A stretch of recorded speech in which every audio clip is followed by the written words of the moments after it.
Heisenberg Uncertainty Principle atau ketidakpastian Heisenberg, prinsip ketidakpastian Heisenberg. Oke, sebelum kita masuk ke sana, kita pernah mengenal bahwa di fisika modern ya, Max Planck itu mengatakan bahwa ternyata atau menemukan dalam suatu eksperimen radiasi benda hitam, dia menemukan bahwa ternyata gelombang itu terpancar dalam suatu bentuk diskrit gitu. Gelombang terpancar dalam suatu bentuk diskrit. Which is mean Planck di situ mengatakan bahwa gelombang is an particle. Ya. Lebih tepatnya Max Planck pada saat itu berbicara tentang gelombang cahaya. Bahwa gelombang cahaya itu ternyata merupakan sesuatu yang berbentuk diskrit atau berbentuk paket atau bisa kita sebut sebagai suatu partikel ya. Max Planck itu mengungkapkan bahwa energi yang dibawa oleh gelombang yang berbentuk diskrit tadi itu adalah sebesar Hf ya, atau konstanta Planck dikalikan dengan frekuensi. Ini sudah dibahas dalam fisika modern. Lalu kita masuk ke suatu hipotesis fisikawan modern, yaitu oleh de Broglie. Ya, de Broglie menyatakan bahwa partikel itu ternyata juga berperilaku sebagai gelombang. Sekarang munculkan keterkaitannya di sini. Max Planck mengatakan gelombang merupakan suatu partikel, de Broglie mengatakan bahwa partikel itu dapat berperilaku sebagai gelombang. Di mana de Broglie kemudian memodifikasi persamaan Max Planck ini. Di sini kita bisa dapatkan persamaan de Broglie ya, di mana E sama dengan Hf. Mana Hf itu untuk suatu cahaya C per lambda, oke. Kemudian E atau energi itu adalah mc kuadrat ya. Sini C-nya bisa saling menghilangkan. mc di sini kita bisa sebut juga sebagai momentum ya. Momentum itu adalah besaran konstanta Planck per lambda atau panjang gelombang ya. Jadi sini kita bisa melihat hubungan ya. Di sini momentum itu adalah properti atau merupakan sifat dari suatu partikel, dan lambda merupakan properti atau sifat dari suatu gelombang. Jadi ada hubungan di sini. Nah, de Broglie mengetahui ini semua itu kemudian dikonfirmasi oleh suatu eksperimen, yaitu difraksi elektron.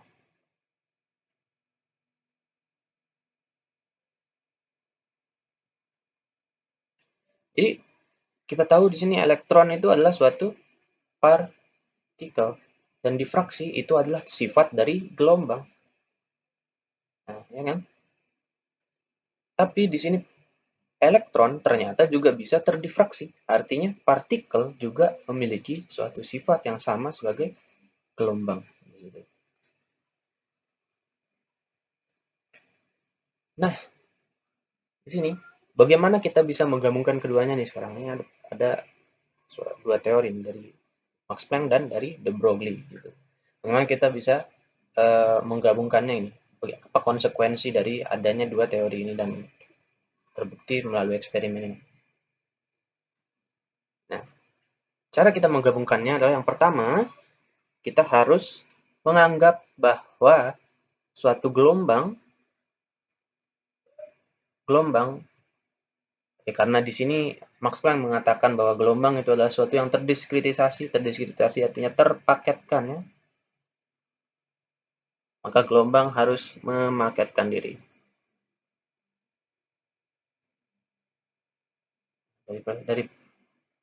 Dari ini ya, Max Planck bahwa gelombang adalah suatu yang terpancarkan dalam bentuk diskrit ya.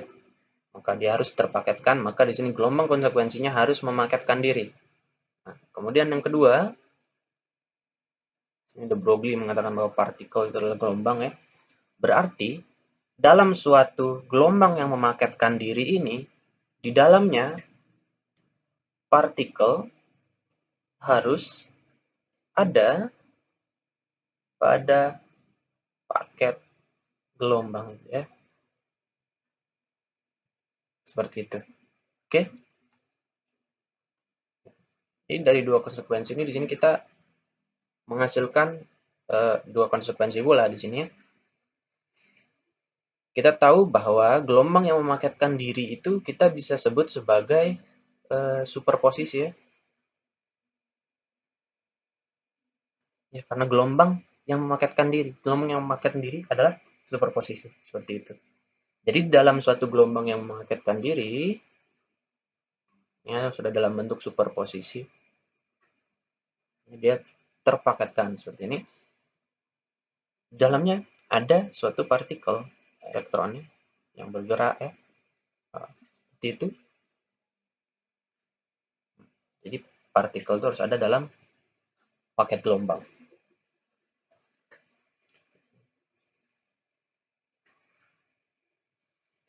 Misalnya kita memiliki suatu apa ya, bisa dibilang adalah persamaan gelombang, ya, psi dalam fungsi x, artinya dalam fungsi spasial gitu, ya, adalah a eksponensial i bilangan gelombang dikalikan dengan x, seperti ini, ya. Ini kalau di fisika-fisika klasik itu inilah y, ya, kalau kalian tahu. Nah, misalkan di sini karena dia merupakan suatu superposisi yang artinya merupakan suatu penjumlahan dari banyak gelombang gitu, maka psi harus dalam jumlah n, ya, psi n sini atau psi n sini, yang tentu saja dengan bilangan gelombang yang berbeda-beda, ya. Nah, psi 1 dengan bilangan gelombang 1, psi 2 dengan bilangan gelombang 2, psi 3 dengan bilangan gelombang 3. Begitu juga dengan psi n sampai dengan bilangan gelombang juga yang ke n. Maka kalau kita melakukan suatu penjumlahan, ya, di sini kan n ini dapat berbentuk tak hingga, ya, dapat apa namanya, ya, dapat berbentuk tak hingga gitu. Jadi untuk melakukan penjumlahan yang sangat banyak, yang tak hingga atau mendekati suatu kontinu, maka kita akan menggunakan si x itu adalah integral dari minus tak hingga sampai tak hingga gx. Kenapa nggak A nih? Kenapa nggak A? Karena di sini dia adalah penjumlahan dari semua gelombang. Bukan gx, tapi gk, ya. G fungsi k. Artinya di sini kita memasukkan suatu fungsi yang menyatakan jumlah dari penjumlahan dari setiap fungsi gelombang tadi. Gk eksponensial i kx dk ini, ya. Karena tadi kita ngomongin k.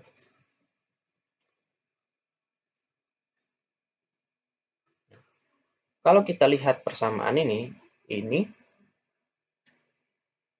tidak lain lagi adalah suatu transformasi Fourier. Transformasi Fourier, ya. Fourier. Transformasi Fourier. Jadi di sini bisa kita ambil suatu kesimpulan bahwa ternyata superposisi itu sendiri merupakan transformasi Fourier.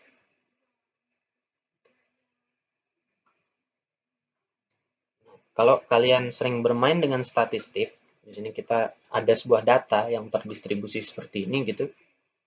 K1, K2, K3 sampai Kn dari min tak hingga sampai tak hingga, maka GK di sini dengan K itu sendiri ternyata akan membentuk suatu grafik Gaussian. Seperti ini. Dan kita tahu bahwa standar deviasinya itu sendiri adalah delta X. Atau bukan, delta K, ya. kita berbicara tentang K, berarti kita untuk K1, K2, dan seterusnya itu adalah delta K. Oke, standar deviasinya adalah delta K. Nah, kita bawa dulu di sini adalah GK itu merupakan suatu transformasi atau suatu fungsi Gaussian, di mana GK itu akan bernilai A eksponensial minus K min B kuadrat ya, per 2C kuadrat. Seperti ini. Oke. Dan ternyata kalau kita lihat hasilnya nih, transformasi Fourier ini ternyata juga dalam bentuk Gaussian. Berarti grafik antara si X dengan X itu ternyata berbentuk Gaussian juga. Loh. Berarti di sini kita eh, bisa katakan bahwa persamaan ini adalah suatu persamaan Gaussian yang bertransformasi Fourier, gitu. Jadi persamaan Gaussian yang bertransformasi Fourier menjadi persamaan Gaussian lagi. Seperti itu. Oke, kita lanjut ke kata selanjutnya ya. Nah, tadi kita sudah menemukan yang seperti ini. Jadi, maka bisa kita tentukan ya, yang sering dalam matematikanya bisa kita tentukan bahwa standar deviasi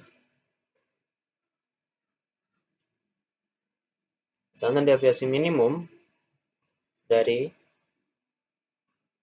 fungsi Gaussian yang bertransformasi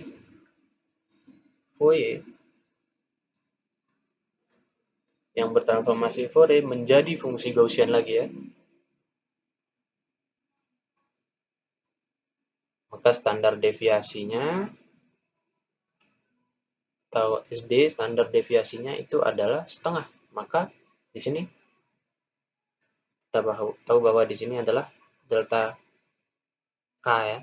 Di sini adalah misalkan delta X. Nah, maka delta X dikalikan delta K itu sama dengan setengah. Nah, gini. Jadi akan didapatkan nilai sepertinya perkalian standar deviasinya akan bernilai setengah. Tapi kita tahu bahwa gelombang pada saat memaketkan diri itu tidak pernah sama dengan setengah. Mungkin lebih. Nah, maka kita bisa gunakan persamaannya menjadi delta X dikalikan delta K lebih dari sama dengan setengah. Seperti ini. Nah, kemudian kita ketahui bahwa ternyata K itu nilainya adalah 2pi dikalikan dengan F ya. Maka K 2pi seper lambda.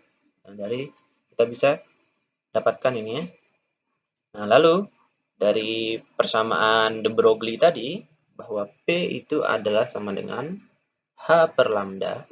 Maka di sini kita bisa menemukan nilai lambda ya. Lambda sama dengan H per P. Itu. Nah, maka kita akan masukkan ke persamaan ini nih sekarang. Ya. Maka 2pi 1 per ini kita masukkan H P ya. Dan di sini kita bisa buat 2pi P per H. K bernilai seperti ini. Maka kalau kita buat delta K, maka 2pi delta P ya. Karena kita kalikan dengan delta P H. Oke. Nah, maka persamaan ini kita coba masukkan ke sini. Bahwa delta X dikalikan dengan delta K tadi adalah 2pi delta P per H lebih dari setengah. Oke. Hanya naik ke atas, 2pi-nya turun ke bawah. Gitu ya. Delta X dikalikan dengan delta P lebih besar daripada setengah.